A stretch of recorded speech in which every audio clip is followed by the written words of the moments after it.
If you feel BC gas prices are just too high, one petroleum analyst is backing you up. Hayley Woodin with Business in Vancouver is joining us now with more on this story, and quite the claim here in terms of what the prices we're seeing. That's right. GasBuddy.com says that we're seeing an unprecedented spread between the price of gasoline being paid in, say, Victoria here in British Columbia and in Edmonton. Last week, Edmontonians were paying about 85 cents a litre to fill up their cars.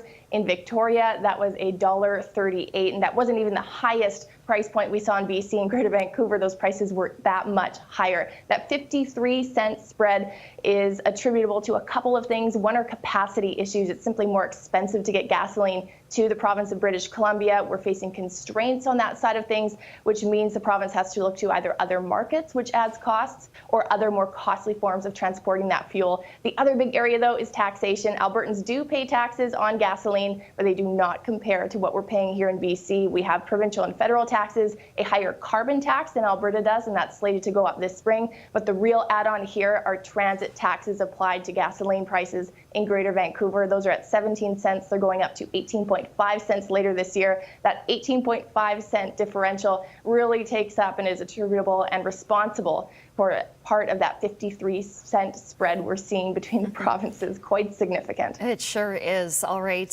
You're getting a look at some interesting new numbers about building permits in BC, and they're on the way up. They were up across the country, but BC really saw some of the largest gains. We're looking at the month of November with new data from Statistics Canada. Building permits issued top $1.7 billion. That's up about 14% month to month and up 45% year over year. And we care about these numbers, of course, because they sort of signal the building intentions of developers throughout the province. The big gain here was on the non-residential side of things. Commercial, other building intentions in that space, such as office towers, up 80% month to month, largely attributable to a new office building that got the go-ahead, got a new permit for the Vancouver region. That alone valued at $240 million. Overall, on the non-residential side of things, Stats Canada is saying we're seeing the highest value of building permits ever issued, noted on record. Interesting. All right, Hayley Woodin with Business in Vancouver on this Thursday. Thanks, Hayley. Thank you.